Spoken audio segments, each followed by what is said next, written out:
Hello' guys, কি খবৰ? আশা কৰিছোঁ ভাল। তো মোৰো ভাল। এইফালে হৈছে ভণ্টি, মানে তাৰ দেখিছেনে মুখৰ এক্টিংখিনি। তাই মানে কেমেৰাটো অন কৰিলে এনেকুৱাই এক্টিং দি থাকে, সেইকাৰণে মই বেছি নেদেখাওঁ। আৰু এইজনী হৈছে ছাগলটো, এতিয়া সোমোৱা নাই মানে। তাৰপাছত তাকো মই সোমাই থ'লোঁ। এইফালে ভণ্টিয়ে ঠাকুৰ মুচি আছে এতিয়া। আৰু এতিয়া দেখিলোঁ যে গৰু নাই, দুটা এইবাৰ বিচাৰি বিচাৰি পালোঁ যে ইয়াতহে আহি আছে। গলিত থোৱাৰ পিছতো মানে ইয়াত আহিলে, কেনেকৈ বা বান্ধিছে ককাই। তাৰপাছত ইয়াৰফালে দাদা গৰু লৈ আহিলে, তাৰপাছতে মই ৰছীডাল লৈ আহিলোঁ, ইফালে এইখিনি থ'লোঁ। তাৰপিছত মুখ হাত ধুলোঁ, যিহেতু বাহিৰৰ পৰা আহিলোঁ। তেনেকৈ আহি ভৰিয়াত ধুই আহি দেখিলোঁ যে আলনাখন বহুতে বেয়া হৈছে। চিচাৰখন পিন্ধি তাৰপাছত আলনাখন অকণমান ভাল কৰি থ'লোঁ। ইফালে মোৰো আলনাখন থোৱা হৈ গ'ল। তাৰপিছত পাকঘৰত আহি দেখিলোঁ যে দাদা মানে 3 বাতিতে ভাত খাই আছে দালি দি। তাৰপিছত ইফালে ভণ্টি চিৰা আৰু চাহ বনালে। তাৰপিছত আদা নাই, আদা আনিব গ'লোঁ দাদা আৰু মই, যিহেতু আইতা মানে গম নোপোৱাকৈ তেনেকৈ থ'লোঁ শাৰীখিনি।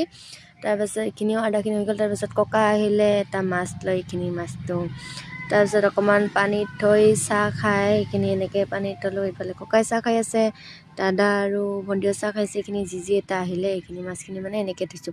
তাৰপিছত ময়ো মাছখিনি বেচাত ব্যস্ত হ'লোঁ। ককাই কৈছে ককাই বেচা কথা, এইবাৰ মই ক'লোঁ যে ময়ে বেচোঁ দিয়া, এতিয়াই হ'ব, এটাহে মাছ। তাৰপিছত ময়ে এনেকৈ বেচিলোঁ। তাৰপিছত মাছো বেচা হ'ল।